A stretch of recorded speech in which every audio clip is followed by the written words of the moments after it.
오래된 이야기인데 하도 놀라운 사건이라서 여러분들도 잘 아실 겁니다. 1958년도 우리는 이제 모택동이라고 부르는데 중국에서는 마오쩌둥이라는 분이 중공 지도자 시절에 참새들이 벽실을 이렇게 쪼아먹는 걸 봤거든요. 그러니까 이 위에 정치하는 분이 머리가 저게 참새가 저게 한두 마리가 아닌데 저 쪼아먹으면 인민들이 먹을 것이 없다. 그래서 참새를 모두 잡아라. 그게 바로 뭐냐면 참새는 해로운 동물이다 해서 제목을 붙이기를 제4해 운동이라고 했습니다. 제4해 운동. 그래서 중국 천지에서 새총으로 그물로 하여튼 잡은 참새가 2억 마리를 잡았습니다. 이걸 이제 참새 박멸 운동이라고 그러죠. 참새 2억 마리를 잡아버렸습니다. 그 다음에 어떤 현상이 일어났겠어요? 상상하면은. 자, 참새 2억 마리를. 그러니까 중국의 여행문 참새까지 다 잡는 거예요. 하여튼 중국 하늘에 떴다 그러면은 잡는데 그렇게 잡고 났을 때 그 다음에 어떤 일이 일어났겠어요? 예? 맞습니다. 예.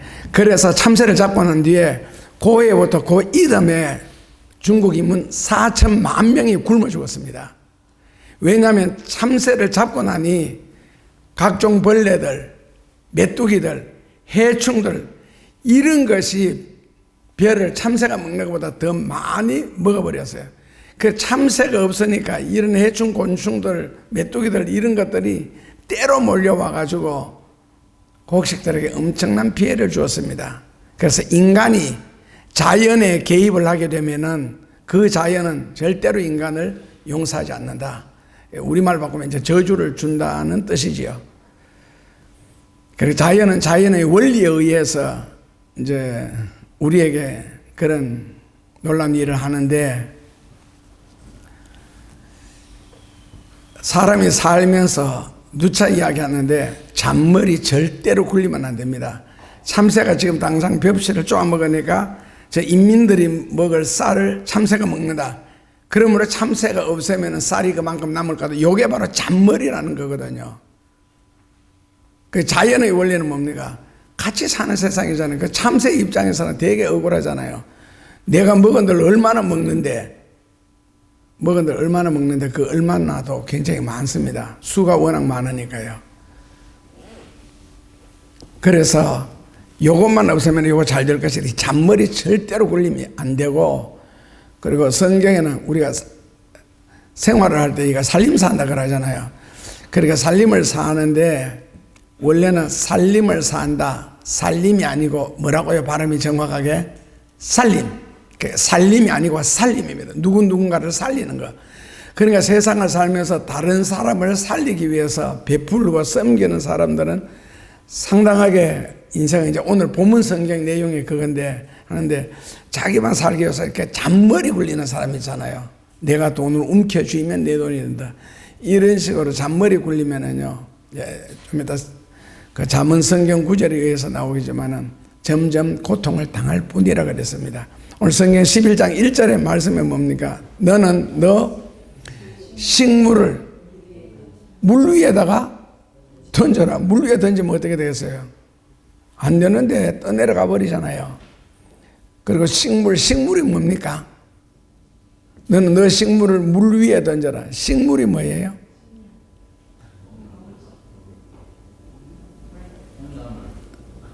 예? 콩나물?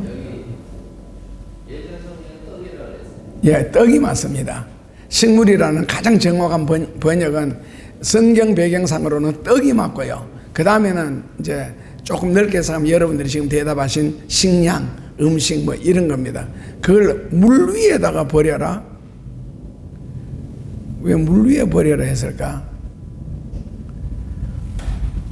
근데 그 2절에 보면은 뭐라고요? 7명이나 8명에게 나눌진데 이유가 뭡니까? 그 이유가 왜 사람들에게 우리말로 쉽게 말하면 뭐겠어요? 쉽게 해석하면은 나누어져라. 좀 더 고급적인 용어는 예, 구제죠. 좀 더 큰 용어로는 선교죠. 그러니까 구제나 선교를 해라. 그것도 7명이나 8명에 그래 한 곳에 몰빵하지 말라는 거거든요. 나누어주는데 왜 그렇게 베풀며 구제하며 선교하며 살아라고 했겠어요? 이유가 도로 찾아온다. 이제 그것을 상업적으로는 도로 찾는데 인간적으로 도로 찾는 거고.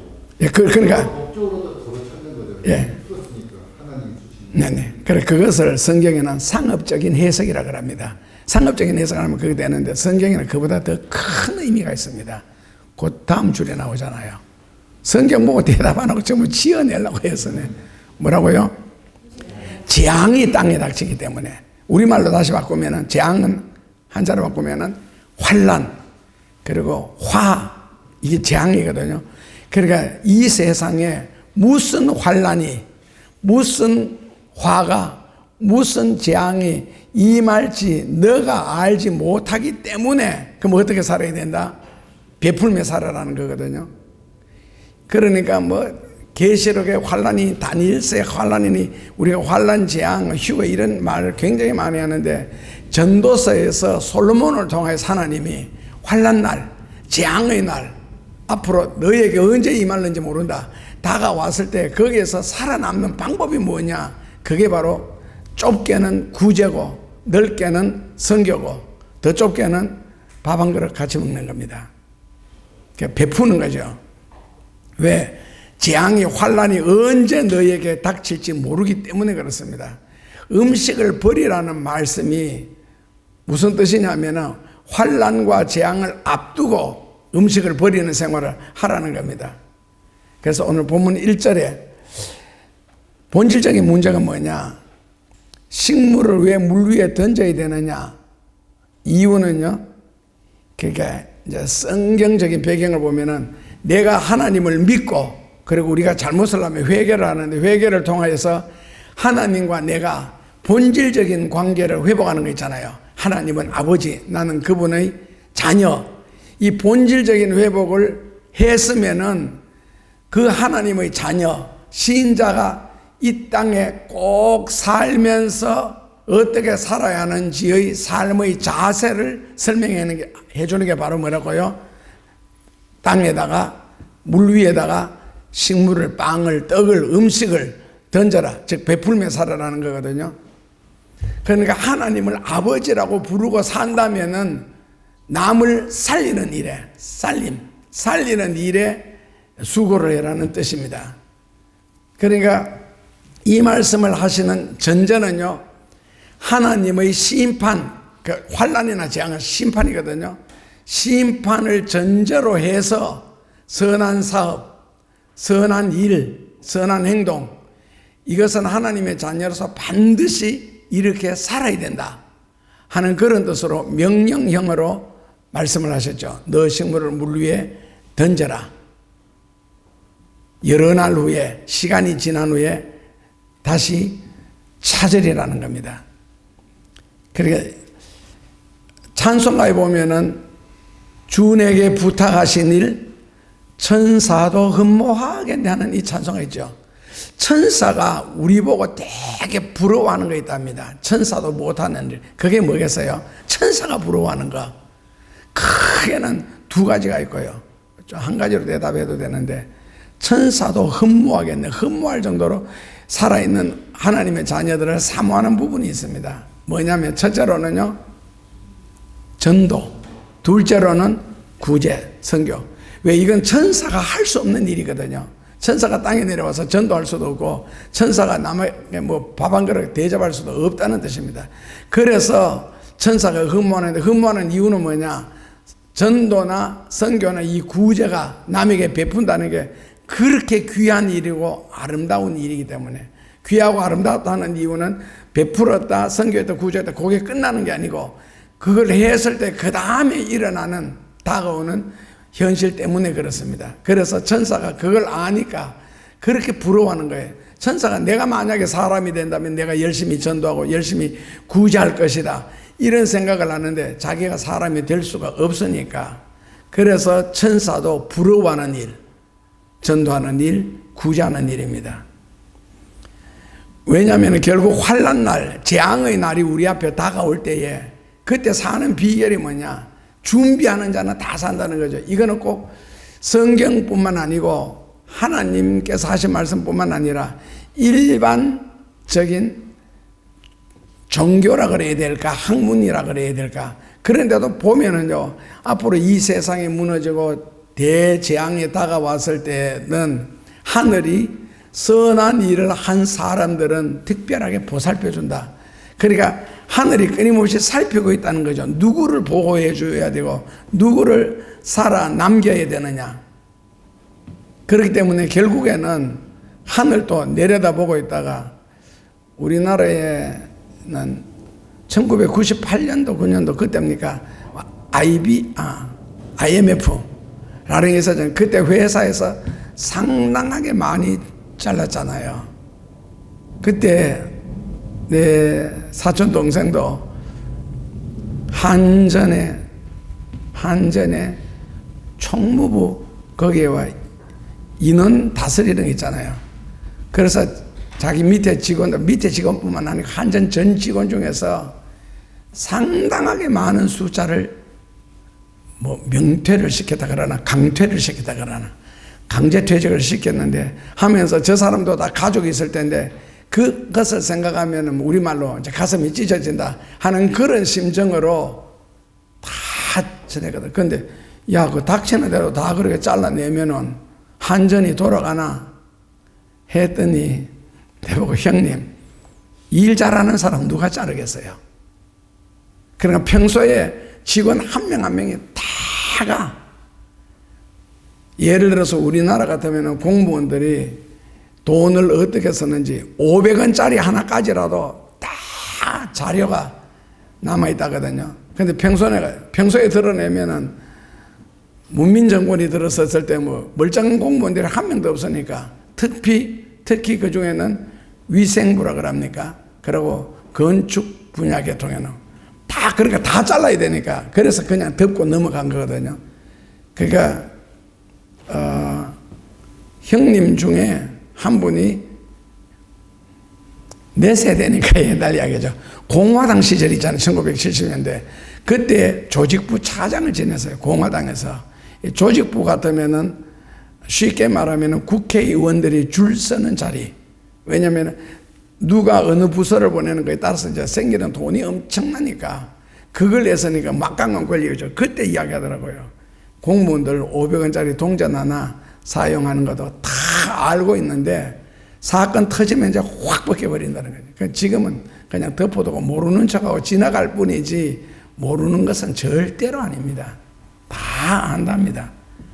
그러니까 하나님도 결국 환난날 재난날 누군가는 남겨가지고 역사를 이어가야 되는데 누구를 남기겠어요? 선하게 살고 바르게 사는 사람까지 다 죽이면 어떻게 되느냐는 거지. 그렇게 사람을 골라내는 작업을 하잖아요. 이 골라낼 때는 까마귀 노는 곳에 백로를 골라내겠어요? 백로가 노는 곳에 까마귀를 골라내겠어요? 생각해 보시면 까마귀 노는 곳에 백로를 골라내나 백로들이 사는 곳에서 까마귀를 골라내가 처치를 해야 되나? 세상은 어차피 까마귀는 세상은 그래서 백로 보고 시를 지었죠. 까마귀 노는 곳에 백로 보고 가지 마라 그랬어요. 백로 노는 곳에 까마귀 보고 가지 마라 그랬어요. 그러니까 백로 보고 가지 마라 했잖아요. 그럼 백로를 골라내야지. 따로 그걸 이제 특별 보호라 그러고 우리가 하나님 인도하심이라 그러는데 기도할 때도 우리 그런 기도 자주 하잖아요. 하나님이여 인도하여 주소서.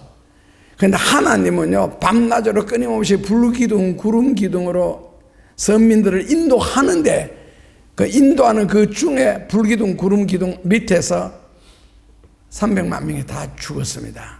그렇다면 하나님은 지금도 우리를 끊임없이 말씀으로 때로는 설교를 통해 때로는 여러분들 성경 읽음을 통해서 끊임없이 하나님은 인도하는데 결국 이스라엘 백성들처럼 믿지 아니하고 순종하지 아니함으로 그들이 약속의 땅에 들어가지 못했다. 지금도 마찬가지거든요. 앞으로 대환란이 다가온다, 재앙이 닥쳐온다 다 압니다. 그렇다면 그때를 위해서 예를 들어서 너 식물을 물 위에 던져라. 안 하잖아요.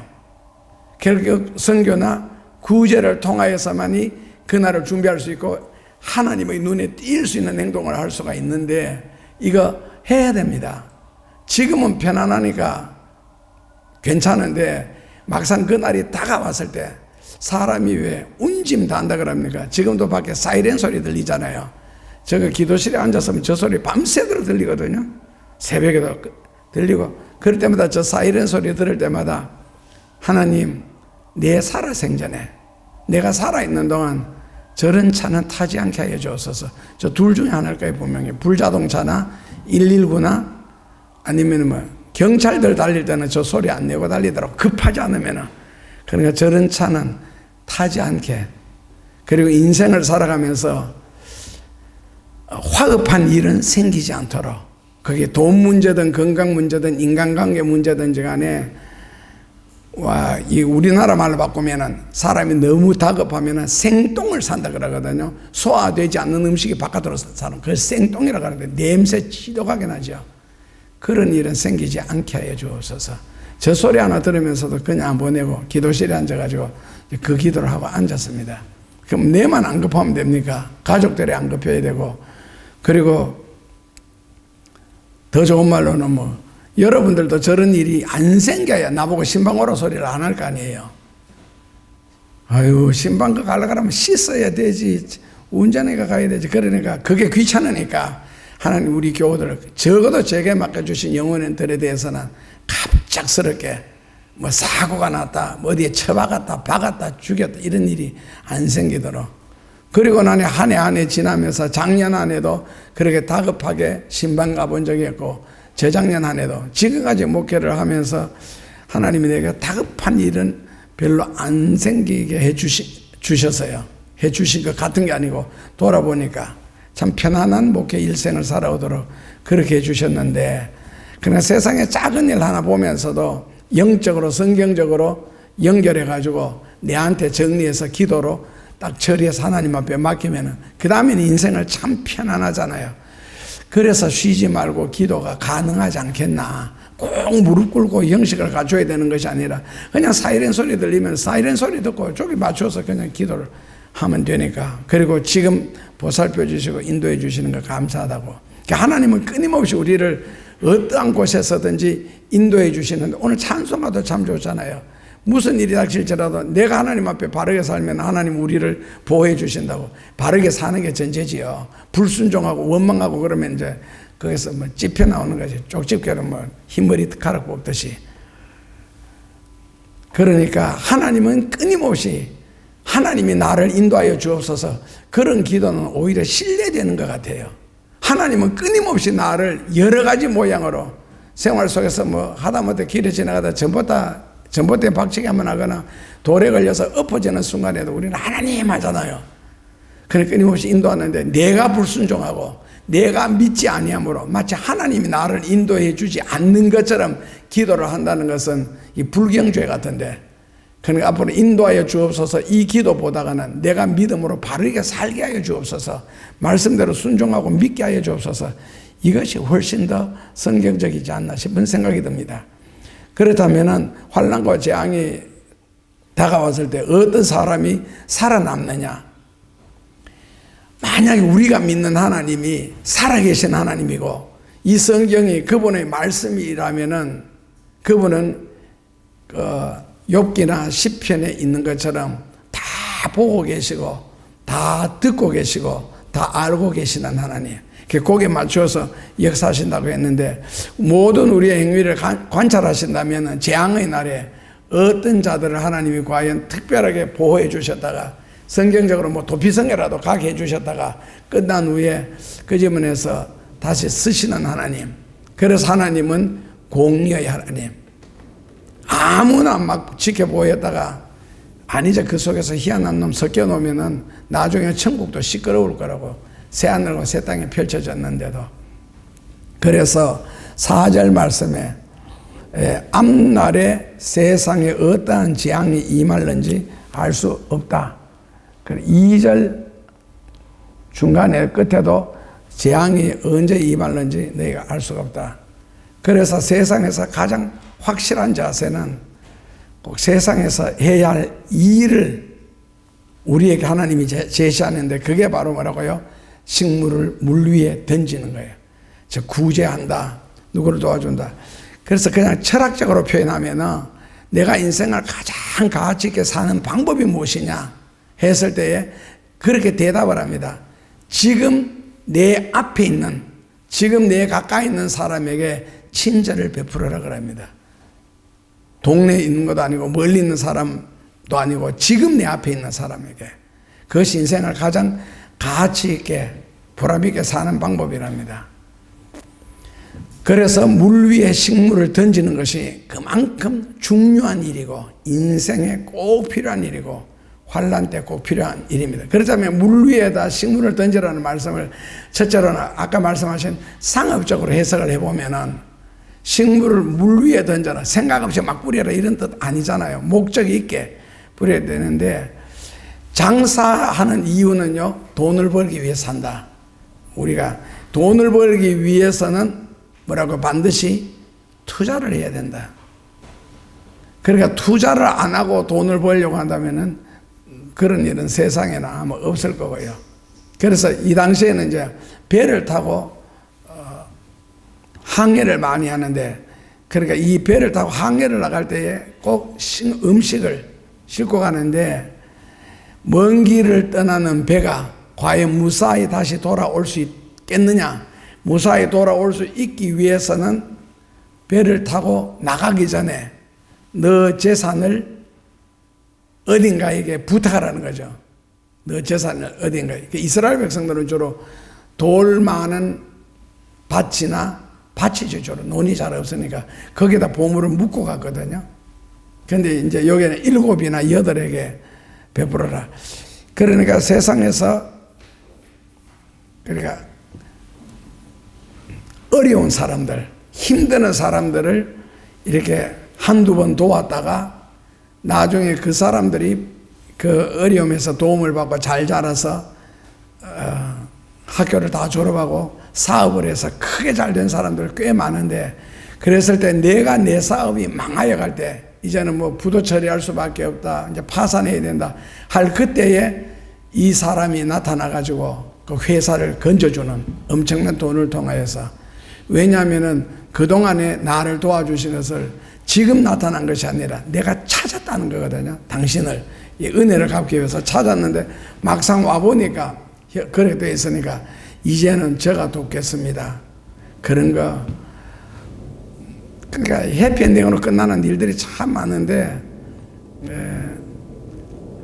어느 나라인지 모르겠는데 우리나라인지 다른 나라, 중국 같은데 30년 전에 그 7살 된 딸을 아빠하고 걷다 했다 잃어버렸어요. 그리고 어머니는 돌아가시고, 그러니까 이 아버지는 그냥 뭐 30년 동안 내가 너를 찾으러 다녔다 하는데 이제 소위 말하는 30대 기업 안에 들어가는 회장이 됐거든요. 그런데 한 번은 새로 결혼해서 아들을 낳았는데, 아들을 낳아서 그 아들이 결혼해서 사는데 그 집에 갔다가 식모가 있었는데 식모가 일하다 접시를 하나 깨뜨렸어요. 그러니까 자부가 막 이 시아버지 앞에서 욕을 하면서 앙칼지게 몰아붙였거든. 그래서 이거 빨리 치고 가는데 근데 회장은 거기서 나오는데 예 알겠습니다 하는데 이 소리가 어디서 되게 익숙한 거예요. 그래서 딱 돌아보는데 그 식모하는 그 아가씨 아줌마도 돌아보다가 눈길이 딱 부딪혔는데 뭔가가 느끼는 게 있어서, 그래서 이 회장이 집에 가지를 못하고 다시 들어와서 그 아이를 자세하게 쳐다보는 거예요. 근데 사람이 밖은 변해도 눈빛이 안 변하잖아요. 그래서 혹시 너 이름이 최지영이냐? 지영이냐? 그러니까 여기서 네 하는 거예요. 그런데 너는 나를 몰랐느냐? 자기는 원래 알았대. 그러면 왜 그동안 나를 찾아오지 않았느냐? 그래서 이제 보니까 자기 30년 동안 찾던 딸이 아들 집에서 식모하고 있었는 거예요. 식만 전에 6개월. 그래서 집에 데리고 가서 이 말 저 말 하면서 결국에는 그렇게 생각하다 보니까 그 남편은 자기의 이복 누나잖아요. 그 이복 누나를 자기 아내가 그동안에 어떻게 다스리고 대했는지를 너무 잘 아니까 이 아버지 집에 가서 하다가 결국 집에 다녀오겠습니다. 가서 이제 이혼하고는. 그러니까 오전까지만 할지라도 식모살이를 했는데 오후 되니까 갑부집에 외동딸이 되어 있는 게 있잖아요. 그 인생의 전화위복, 그리고 바르게 살고 착하게 사니까 꼭 보상을 주어지는 일들이 세상에는 우리가 몰라서 참 많더라고. 오늘 이 성경 본문이 상업적인 이유에서라도 사는 동안 다른 사람에게 선을 베풀고, 쉽게 말해서 착하게 살아라. 착하게. 그러니까 상업적인 목적으로는 이윤을 남기기 위해서 먼 길을 떠나는데 그 식물이라는 게 바로 내가 먹을 수 있는 떡, 그리고 갔다 와서 다시 내가 먹을 수 있는 떡, 그래 음식. 그러니까 재산이나 살림살이를 의미하는 말씀이라는 것으로 던져라 7에나 8에게. 그러니까 내가 도와준 사람이 탈무드에도 이런 이야기 나오는데 다 성공하진 않아요. 그러나 7명, 8명 정도 도와주면 그 중에 한두 명은 반드시 성공할 것이다.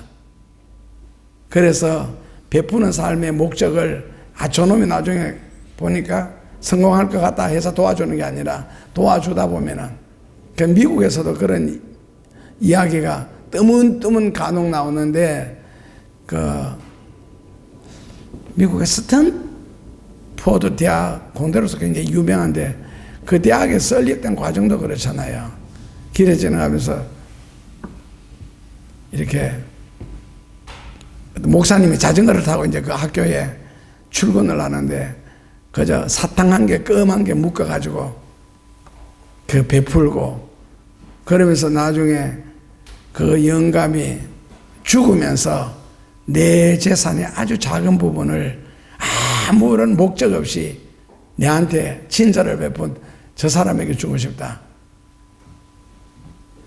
근데 그 껌을 받고 사탕 하나 받고 흔들 의자에 앉아가지고 아침마다 그 시간에 그 사람이 누구냐면은 아이코카, 나중에 알고 보니까 쉽게 말해서 코카콜라 회사 회장이었어요. 그 사람한테 사탕 한 개, 껌 한 개가 무슨 의미가 있겠어요. 근데 그 사람이 결국에는 법무사를 불러가지고 아주 작은 내 재산의 일부를 준다 하고 준 돈이 2조 원이에요. 그걸 가지고 스탠포드 대학에다 투자를 해가지고 학교가 저렇게 발전되거든. 2조 원이요. 그러니까 아주 작은 친절이, 그러니까 계산이 없는 친절, 그것이 그렇게 행운을 가져다 주는 경우도 참 많지 않나. 그래서 예수님이 그렇게 하라고 그러고, 둘째로 농업적으로 만약에 이 성경을 이해를 한다면은 씨를 뿌려라는 거거든요. 그래야 가을에 가서 풍요로운 결실을 얻는다는 뜻입니다. 씨를 안 뿌리고 수확을 하겠다 그러는 것은 누가 들어도 그 이상한 이야기니까요. 그래서 씨는 많이 뿌려라. 그것도 잔머리 굴리면 어떻게 돼요? 이 씨를 뿌렸다고 해서 다 나느냐? 새들이 와서 쪼아 먹어버리면은, 그 다음에 자라다가도 뭐 폭우나 비바람이 쳐가지고 엎어지고 죽으면 온갖, 그러면 농사 못 지어요. 베풀 때는 이유가 없어야 되고 목적이 없어야 돼. 뿌려놓으면 죽을 거는 죽고 새가 먹을 거는 먹는데, 그러나 가을에 가면은 풍성한 들판이 되어 있습니다. 그래서 농사적인 의미에서는 씨앗을 뿌려라는 의미고, 그 다음에 셋째로는 구제의 생활이라 그러는 것을 왜 해야 되느냐? 결국에는 자기에게 돌아온다는 거죠. 그러니까 내가 전도도 마찬가지고 남을 베푸는 것 같은데, 지금은 내가 남에게 주는 것 같은데, 저 영혼이 불쌍해서 전도하는 것 같은데, 나중에 그 계시록에 보면은 환난 때 내 영혼이 가장 위급할 때 나를 건져주는 것은 내가 전도한 영혼이 나를 건져준다. 즉 하나님께서 대신해서 건져주신다는 뜻이거든요. 그러니까 모든 세상의 선한 일, 좋은 일은 남을 위해서 하는 것이 아니라 성경적으로 보면은 자기가 자기를 위해서 자기를 돕는 방법이라는 겁니다. 그러니까 선행이나 이런 것이 없으면은 내가 힘들 때 나를 도와주는 사람이 없다. 그러니까 텔레비전을 보다 보면은 거기와 한 달에 10,000원이면은 한 달에 15,000원이면은 뭐 우크라이나 전쟁부터 시작해서 이 도와달라는 데가 되게 많거든요. 우리 집 텔레비전이 유별나서 그런지 하여튼 프로 하나 끝날 때마다 뭐 도와달래요. 그런데 한 달에 10,000원이면 해놓고 제가 전화를 딱 걸면은요 10,000원 아니에요. 여기에서 10,000원만 더 보태면은 몇 명을 더 좋아할 수 있고 5,000원을 더 보태면은 뭐 병든 환자까지 3명을 돌볼 수 있다. 그러다 결국 10,000원을 생각하고 전화 걸다가 결론에는 30,000원이 되고 하는데, 그래서 우리 교회가 선교도 많이 하지만은 이거는 교우들을 위해서 해야 되겠다 싶어서 지금 몇 군데를 그렇게 고정적으로 교회 통장에서 지출되도록 일단은 금년 말까지로 하고 그 다음에 연말에 가서 다시 연장을 하면 되니까, 그래서 텔레비전 나오는데 도와달라 그러는데 꼭 필요한데 여러 군데를 이렇게 하고 있습니다. 왜냐하면 그것이 곧 우리가 이제 가난 고등학교를 지금 무슨 건축을 그렇게 빨리 해요. 나 인도네시아 사람들 저는 믿지를 않습니다. 거짓말이 너무 능숙하고, 그리고 잔머리가 너무, 지난번에 그도 임마누엘 선교교회 지을 때도 건축 현장에 가봤더니 우리 같으면 확 뜯어버리고 새 건축 자재 사가지고 이렇게 지어야 되는데, 집사라는 사람이 사장이던데 건물을 그대로 놔놓고 그 다음에 지붕을 뜯어가지고 이 나무 있잖아요, 요걸 다시 대폐지를 해요. 아니면 목 같은 건 빼가지고 그걸 다시 그대로 올리더라고. 그러니까 건축비는 새 건물을 짓는 것처럼 계산을 다 해놓고는 막상 자재는 그거더라고. 그 몸만 뺀다든지 길이만 잘라가지고 맞춘다든지 너무 심한 거는 버리고 이런 식으로 해서 지으니까 빨리 짓지요. 그리고는 건축비는 상당히, 그 지난번에도 지으면서 계산을 해보니까 이게 이미 끝나서 이 정도 같으면은, 그래서 그 다음에는 건축비 보내던 거 끊어서, 그러니까 1억 5천만 원을 더 내놔라는 거예요. 내가 못 주는 이유를 설명했어요. 못 하나도 새거 사가 와가지고 새 못을 쳤느냐, 그 박혀있던 거 빼가지고 망치로 두들겨 패가지고 다시 그거 다 박지 않았느냐, 그런 식으로 따지면서 못 주겠다고 했더니 그 교회 보고 내놔라. 아직도 갚고 있어요. 이제 한 1억 정도는, 1억에도 우리나라 돈으로는 뭐 900만 원 정도 됩니다. 1,000만 원. 일부러 신보고처럼. 근데 이번에 가당 고등학교 짓는데도, 아니 벌써도 그거 짓는다는 게 몇 월 달인데 벌써 다 지어서 그저께, 그러니까 목요일 날 건축을 완료했다고 잔금을 보내세요. 이래 왔는. 그래 완료했다 그러는 것 같아요. 보내줬는데 처음 예산보다가는 다른 곳에 예산했을 때는 상당히 비싸게 달라 했거든요. 그런데 이제 그때 오셨던 양성교사님이 다른 업자 만나가지고 절반 이상을 깎았어요. 그런데도 결국 건물을 똑같이 지었어요. 한쪽에는 덜 당했고 한쪽에는 더 많이 당하는 거지. 뭐 순전해가지고 모르면은 아직도 뭐. 그래서 하는데 이제 새로 다시 124번째 교회를 지으려고 어제 오늘 새벽 3시 반쯤 그 문자를 계속 넣었더니 답이 오더라고요. 그 얼마 정도 든다고. 그래서 교회를 몇 평 짓는데 그렇게 많이 달라느냐고. 일단 나도 요령해서 하지. 일단 무조건 한번 버텨보거든요. 깎으려고. 하는데 우리로 봐서는 큰 돈은 아니고, 그리고 지금도 얼마든지 할 수 있는 능력도 있고 하니까 해준다 소리는 안 했어요. 그 대신에 우리 교회를 위해서 기도를 많이 해라. 그래서 안 그래도 그 교회에서는 예배 시간마다 이게 다 모이면은 통성 기도한대요. 김상배 목사를 감동시켜도, 아이 하나님한테 기도해야 되지. 아이고 참 기가 막혀서. 어쨌든 기도 많이 하시면은 성령께서 감동시켜 주시면, 감동은 이미 벌써 받았고, 그래서 해드리겠다고. 그러니까 해외에서 교회를 지어준다는 게 그 나라로 와서는 얼마나 영광이에요. 딴 데 가서 할 말도 많고, 하나님이 한국을 통해서 교회 지어주셨다는 거. 그래서 이거 왜 하느냐? 물론 그 교회가 어렵겠는데 그 중간에서 연락해 주시는 분이 목사님 그 교회 가만히 두면요 앞으로 50년 동안 기도해도 절대로 교회 못 짓습니다. 50년 동안 기도해도 교회 못 짓는다. 이거 누가 도와줘야 짓는다. 교인 수는 어른이 한 100명에서 120명 사이에 모이는데 그 다음에 무슨 말 나올지 아시죠? 다 가난한 거 있잖아요. 그래서 그 중간에 하는 말은 우리 교회도요 자기 집 있는 사람이 한두 가정도 안 됩니다. 다 남의 집에 삽니다. 세 살고 전세 살고 어쨌든 그러면서 이거는 돈이 없어서 못하는 것이 아니라 하고 싶은 마음이 없는 겁니다. 지금 내가 선교한다고 단톡방에 올렸거든요. 123번째 고등학교가 지금 거의 완성돼 간다고 했더니 친구들 있잖아요. 신학 동기들 그 방에 뭐가 올라왔느냐면 해외 선교하는 것도 중요하지만은 국내에도 우리 동기들 중에도 어려운 사람들이 많은데 왜 안 도와주는 이런 식으로 올라오는 거 있잖아. 똑같은 신학교 교실에서 똑같은 신학 교수를 통해서 똑같은 공부를 했는데 지금 다 은퇴를 하고 나이가 이제 80 넘은 사람, 90 넘은 사람, 80쪽으로 가는 사람 이래 있는데 그럼 이때까지 어떻게 목회를 했고 어떻게 기도를 했길래 지금 안 도와주는 것을 가지고 원망을 하느냐는 식으로. 그래서 답을 올렸죠. 거지의 왕초가 되시는 하나님 자녀 중에는 거지 근성을 가진 자들이 많습니다. 그것도 종들 중에서도 하나님이 직접 도와주라고. 우리는 선교하면서 제가 철칙을 하나 정해놨는데 대한민국 안에는 절대로 하지 않는다. 왜?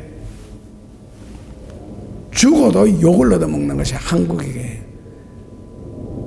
두 사람이 물에 빠졌는데 한 사람은 국회의원이고 한 사람은 수녀였는데 건지는 사람이 국회의원을 먼저 건졌어요. 수녀는 그리고 떠내려갔는데도 안 건지니까 옆에서 구경하던 사람들 저 왜 수녀를 안 건지느냐고 하니까 두 가지 이유 때문에. 첫째로는 국회의원을 물에 너무 오래 담가 놓으면은 저 물이 오염이 돼가지고 다 썩는다. 둘째로 수녀를 만약에 건졌다가는 한국에서는 여자 몸에 손을 대든지 말만 하면 잘못해도 경찰에 가야 된다. 뭐 성희롱이니 성추행이니 온갖 거 다 있다. 그래서 여자 몸에는 무조건 손대면 안 되고 가까이 가서 친절한 말도 해서는 안 된다. 친절한 말도 예쁜 사람 보고 예쁘다 소리 절대로 하면 안 된다. 그 성희롱이라고 경찰서 붙잡혀. 그래서 수녀는 불쌍하면서도 그냥 보고 있다 이렇게 말하는 게 있잖아요. 실정이. 그러니까 이 베푸는 것만이 앞으로 환난 때 재난의 때에 자기 스스로가 자기가 해놓은 일 가지고 큰 도움이 되지 않겠나. 그리고 돕는다 그러는 것은 자기를 포기해야 되잖아요.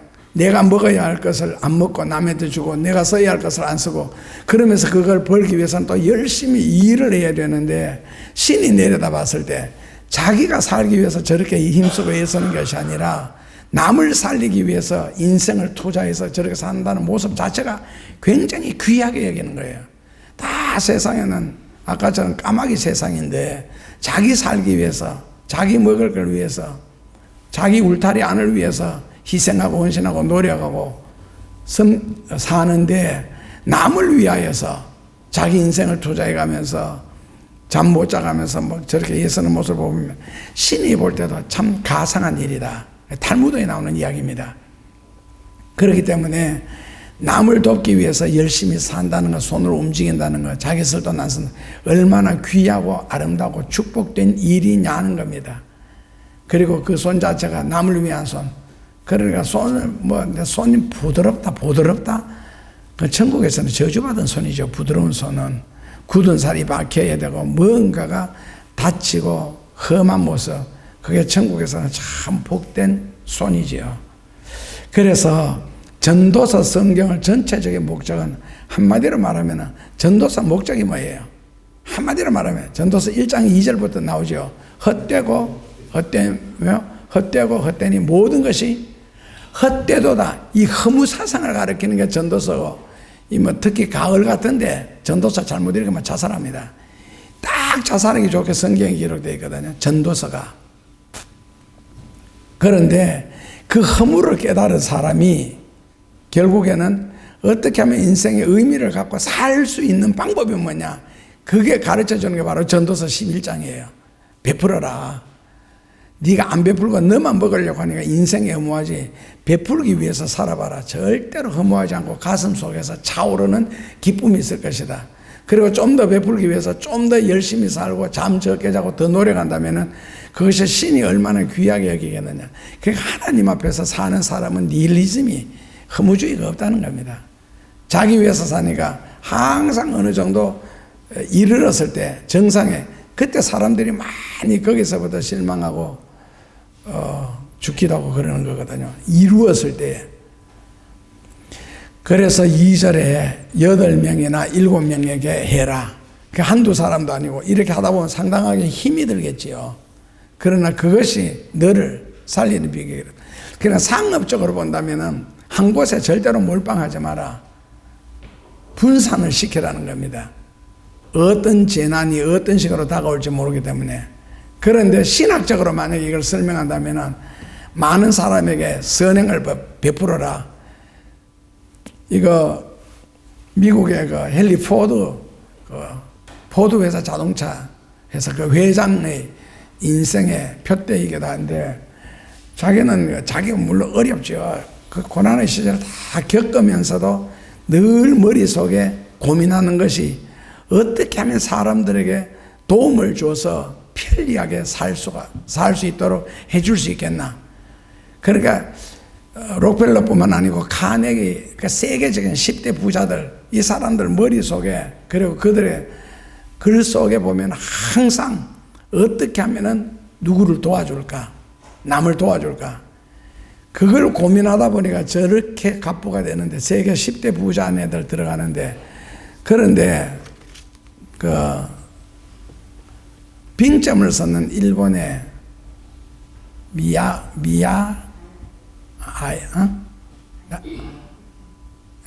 나래 아야코, 그 사람도 고민한 것이 바로 이런 고민이요. 어떻게 하면은 사람들에게 도움을 줄까 하는데 참 유명한 말이 있어요. 내가 내 앞에 있는 한 사람에게 친절을 베풀었더니 그 사람은 100명을 데리고 와서 나를 돕더라. 그래서 자기 앞에 있는 사람에게 친절한 거, 잘한 거, 그 사람의 100명을 데리고 와서 나를 돕더라. 그래서 나는 한 명에게 친절을 베풀었는데, 그렇다면 7, 8에게 만약에 하면은 몰려온 사람들이 몇 명이에요? 한 사람이 100명 데리고 와도 결국 7, 800명인데 7, 800명이 아니잖아요. 그 7, 800명 안에 다시 내 앞에 서는 사람들이 있잖아요.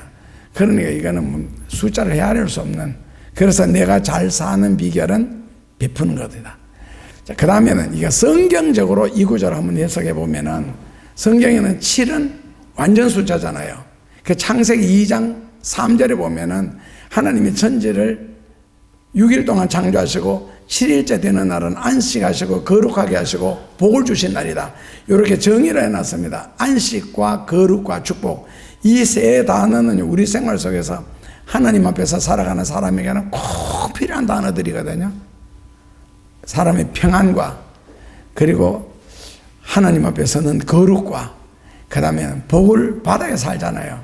그런데 그 6일절을 완성하고 그 다음에 7일절은 뭐라고 해서 하나님이 쉬도록 만들었잖아요.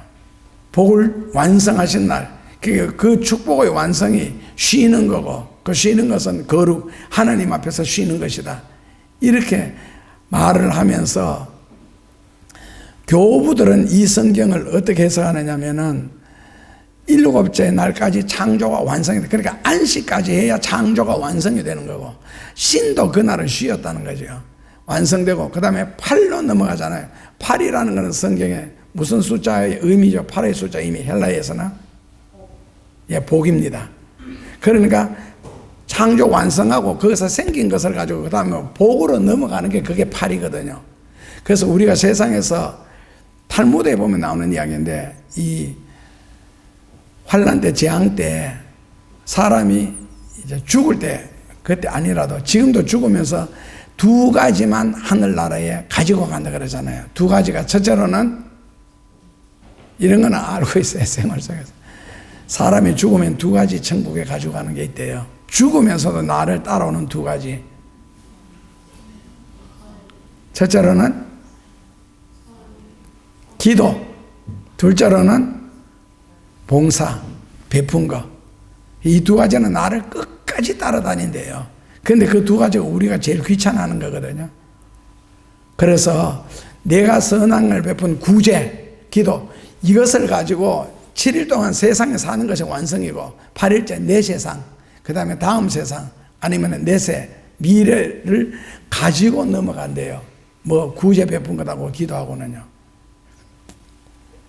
그러니까 미래를 위해서 꼭 봄에 뭐 우리가 씨앗을 뿌려가지고 가을에 거두듯이 현실에 살면서 남한테 베푸는 거, 이거 소홀히 하지 마라. 그것을 가지고 내일을 넘어간다는 거거든요. 내일은 뭐라고요? 보고의 길로, 팔로 넘어가니까. 그리고 내세를 가지고 가고, 그러니까 영원한 세계 속에서도 그걸 가지고 누리게 된다. 무슨 재앙이 임하는지 너가 알지 못하노라. 이 말씀은 인간이 땅에 사는 동안 유한한 존재다. 제한적인 존재다. 그러니까 전능하지 않다는 거거든요. 그러니까 불안과 초조, 이런 것이 없는 세상에 살면서도 행복하게 살고 평안하게 살고 기쁘게 사는 방법이 무엇이냐? 그게 베푸는 자의 삶이라 그러는 겁니다. 지금부터는 그렇다면 이렇게 베풀고 사는 사람들에게 하나님의 약속이 뭐냐? 성경 몇 구절만 같이 찾아 읽고 마치도록 하겠습니다. 먼저는 상당히 빠른 속도로 잠언 11장 25절입니다. 찾으신 분은 읽으셔도 됩니다. 구제를 좋아하는 자는 풍족하여질 것이요 남을 윤택하게 하는 자는 자기가 윤택하여진다. 잠언 11장 25절입니다. 구제를 통해서 자기가 풍족하여지고 구제를 통해서 자기가 인생이 윤택하여진다. 그 다음에는 잠언 11장 24절입니다. 같이 보시면요. 흩어 구제하여도 더욱 부하게 되는 일이 나니 과도 아껴도 가난하게 될 뿐이니라. 그러니까 남에게 베풀어도 부유하게 되는데 아끼면은 어떻게 된다? 가난하게 될 뿐이니라. 그 다음에 셋째는 잠언 28장 27절입니다. 28장 27절을 같이 읽으시면 가난한 자를 구제하는 자는 궁핍하지 아니하려니와 못 본 자는 자에게는 저주가 많아요. 나의 도움이 꼭 필요한 사람한테 내가 못 본 척한다. 이게 잔머리지요. 그런 사람에게는 저주가 많으리라.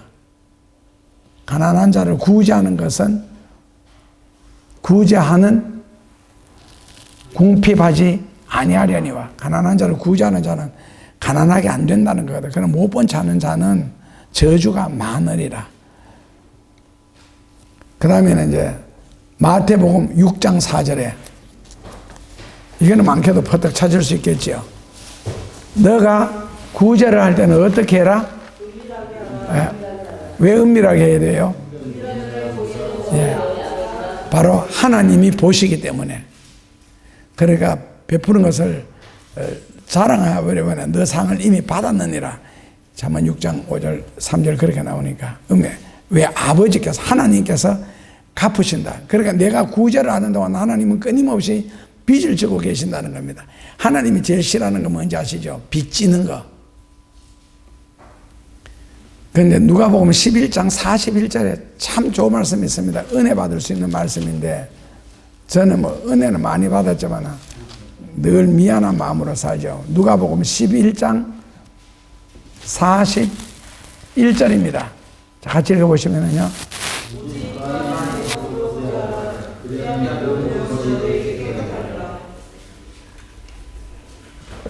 그 안에 있는 것으로 구제하라. 그 안에 어디 안에예요? 그 안에 있는 것으로 구제하라. 그 안에 있는 그 안에가 무슨 뜻이에요? 그리하면 모든 것이 너희에게 깨끗해진다. 그 안에 있는 것, 너가 가지고 있는 것, 너가 가지고 있는 것, 너가 베풀 수 있는 것으로 구제하면은 너가 뭐 하여진다? 죄 용서받는다는 겁니다. 죄 용서받는다. 너가 깨끗해진다. 모든 일에.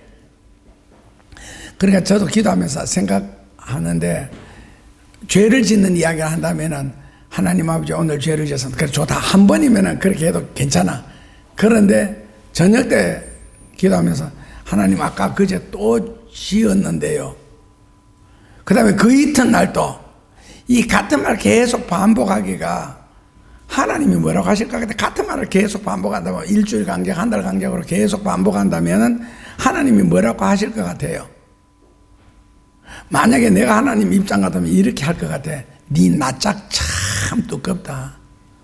너 고집 진짜 엄청 세네. 이렇게 할 것 같아. 그런데 같은 말 반복하기도 미안한데 우리는 뭐 이제 얼굴에 반석 깔아놓은 수준이 아니고 막 철판까지 너무 두껍게 평생을 살면서 깔아놓으니까 이제는 뭐 같은 죄 반복하는 것도 끄떡도 안 합니다. 아주 즐깁니다. 즐겨. 그래서 와가지고 또 잘못했습니다. 또 잘못했습니다. 이거 보다가는 하나님이 기뻐하시는 일이 있잖아요. 그거 한 가지를 해놓으면 하나님이 그걸 보시고 내가 잘못한 걸 잊어버릴 것 같아. 하나님이 내가 잘못한, 왜냐하면 내가 잘한 것을 칭찬하시느라고. 그런 참 좋은 방법이 안 되겠나.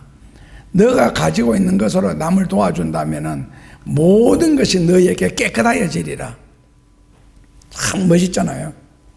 그러니까 하나님한테 은혜를 갚으면서. 자, 그 다음에는요, 사도행전 9장 36절입니다.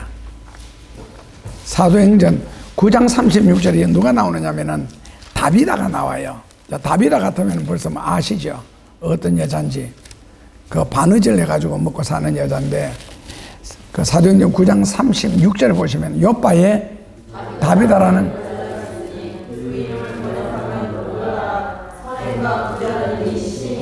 선행과 구제하는 일이 심이 많더라라는 거는 밤낮으로 자기가 바느질 해가 먹고 사는데 밤낮으로 바느질을 한다고 몇 벌 꾸매겠어요.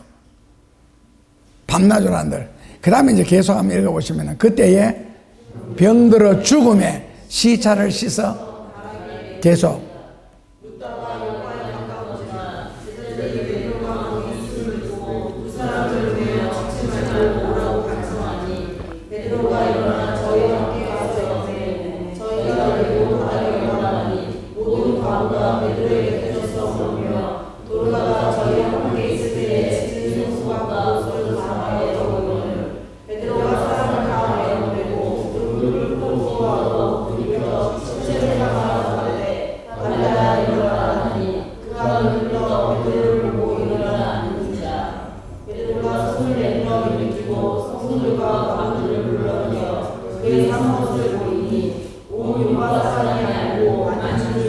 예, 거기까지요.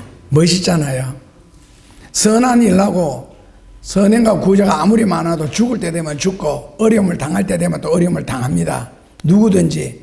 그런데 자기가 해결할 수 있는 문제가 있고 자기가 해결할 수 없는 문제가 되잖아요. 그 내 인생 속에서도 마찬가지입니다. 어려운 일이 닥칠 때 내가 해결할 수 있는 일이 있고 내가 해결할 수 없는 일이 있는데 이거 죽음이라는 거는 뭐 완전히 극단적인 경우잖아요. 그런데도 뭐라고요? 다비다가 행한 그 36절에 선행과 구제, 뭐 구제도 선행에 속하는 건데 심이 많더라. 심이 많더라. 얼마나 많아서요? 그 심이 많은 것이 그게 나중에 39절에 보니까 속옷하고 뭐 그것도 좀 몇 벌 해줬네. 그것도 새 옷 사준 것도 아니고 떨어진 거 기워줬는데 이게 심이 많은 거예요. 온 동네 사람 다 해준 것도 아니고 그것도. 그러니까 다비다 입장에서 그 와중에 자기도 벌어서 먹고 살아는 되는데 그중에 어려운 사람 힘드는 사람 보면 그냥 무료로 꿰매줬다는 거 아니에요. 속옷 1000벌이라 들으면 속옷 그 얼마 돼요? 1000벌이라 할지라도. 그런데도 하나님이 다비다를 보실 때는 그 심이 많다라고 표현을 했거든요. 왜 그랬겠어요? 그래서 성경에 보면은 엽전 두 잎밭은 들인 아줌마 있죠. 뭐라고 했어요? 엽전 두 립해도 우리나라 돈으로 두 랩돈인데 그 나라 돈으로 한 랩돈이 27원이거든요. 그럼 두 랩돈 하면 얼마예요? 54원 많기도 하다. 5억 4천만 원도 아니고. 자, 53원을 드렸는데 뭐라 그랬어요? 제가 자기가 가진 모든 것을 다 드렸더라. 그 프로테이지로 따지는 거거든요. 100%를 다 드렸더라. 모든 것을 다. 그런데 그 헌금통에 헌금이 떨어질 때 옛날에 동전 퉁 하고 떨어지는 사람 보고는 저거는 일부다라는 거지. 그 예수님이 거의 뭐 관심을 안 갖는데 그 이 54원 두 랩돈 드리는 여자를 보고는 그렇게 칭찬을 하시잖아요. 그 여자에게는 두 랩돈이 굉장히 큰 돈, 자기 가진 모든 것 그런 뜻이잖아요. 그러니까 그 오늘 이 다비다나 뭐 엽전 두 잎을 드린 그 아줌마나 우리가 볼 때는 별것 아닌데 하나님이 보실 때는 그걸 굉장히 크게 보시는 것 있죠. 그리고 그 중심을 보시느니라. 그러니까 어떤 사람에게는 100만 원이 아무것도 아닙니다. 그러나 어떤 사람에게는 10,000원도 너무 클 수가 있거든요. 중심을 보시니까 다 드렸다. 그리고 사도행전 10장 4절에도 우리가 한번 보시면 고넬료 이야기가 나오는데 10장 4절을 같이 읽겠습니다. 고넬료가 주목하여 보고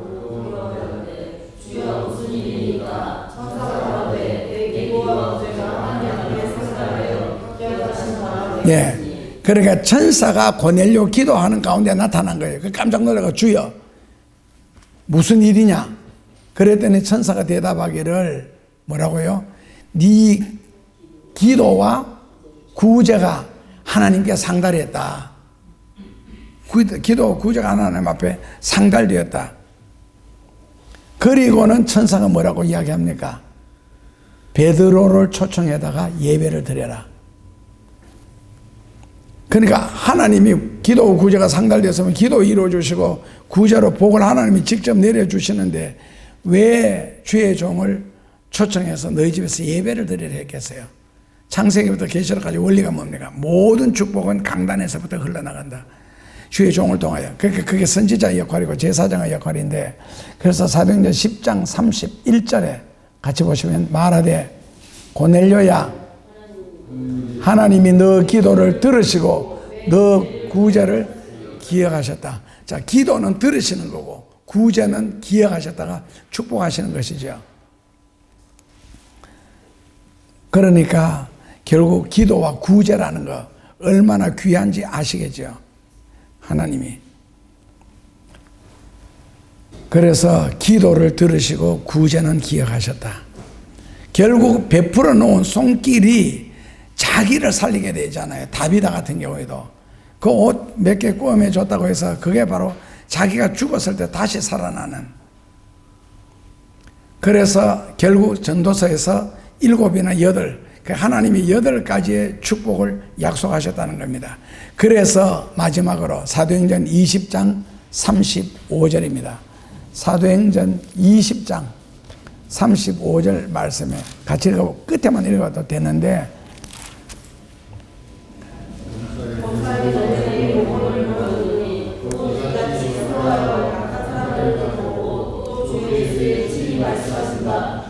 받는 것이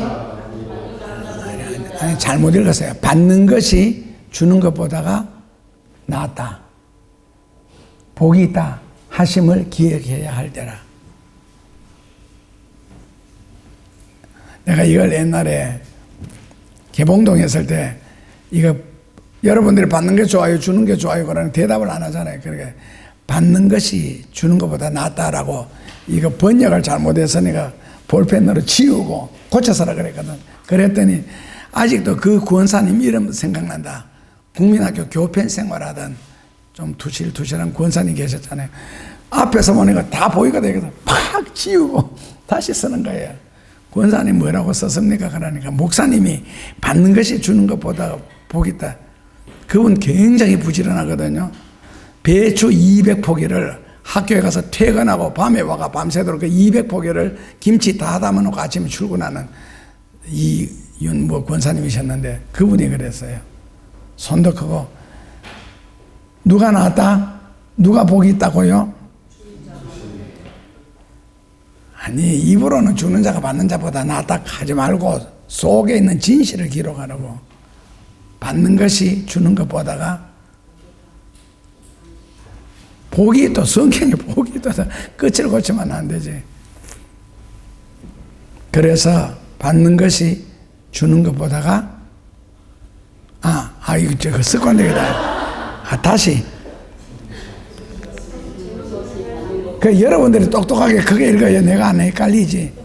주는 것이 받는 것보다가 복이 있다. 네팔에 가서 이 성경 공부를 하면서 목회자들 중심으로 해서 여러분들은 주는 것이 복이 있어요, 받는 것이 복이 있어요 그러니까 대답이 똑같아. 받는 게 복이 있다는 거예요. 그러면은 깡통 하나 들고 길에 가서 써 있으면 됩니다. 하루 종일 받기만 하니까. 그렇게 하세요. 원하십니까? 그랬더니 주는 것이 복이 있어요, 받는 것이 복이 있어요. 가만히 생각해보면 거지대라는 소리잖아. 그러더니 하는 말이 주는 자도 복이 있지만 받는 자도 복이 있습니다. 말을 또 이렇게 바꾸는 거 있잖아. 네팔 사람들의 잔머리, 목회자들. 그래, 거지 근성대로 하면 뭐 어쩔 수 없어요. 줄 수 있는 것이 없어서 못 주는 것이 아니라 주고 싶은 마음이 없는 거지. 예를 들어 가면 줘도 그 자체로 끝나는 거거든. 또 받아야 돼. 그러니까 힘들어도 어릴 때 저는 우리 집에 우물 파는 걸 봤거든요. 동네 청년들 다 모여가지고 우물을 입구는 좁지만 그 팔 때 보면 옆에는 굉장히 웅덩이만큼 넓게 가지고 점점 내려가면서 좁게서 물이 나면 이제 그다음부터 담을 쌓아 올라와가 메우거든요. 그래 한 번 파놓으면은요 그 집 자손 대대로 그 우물 마시고 삽니다. 그런데 지금 그 돈이 많이 들고 귀찮다고 해서 바가지 들고 옆집 뒷집으로 가서 얻어 마시면은요 평생 그 꼴을 못 면합니다. 지금 힘들고 괴롭고 어려워도 한번 우물을 파시면은 평생 복 받으며 살 수 있습니다. 기도하겠습니다. 하나님 아버지, 일생 베풀 수 있는 삶이 된다면은 하나님의 눈에 띌 수가 있고 주는 것이 받는 것보다가 왜 복이 되는지를 삶의 현장에서 철저하게 체험을 할 수가 있겠사오니 주는 자가 되어 일생 복된 자가 되도록 축복하여 주옵소서. 예수님 이름으로 기도하옵나이다.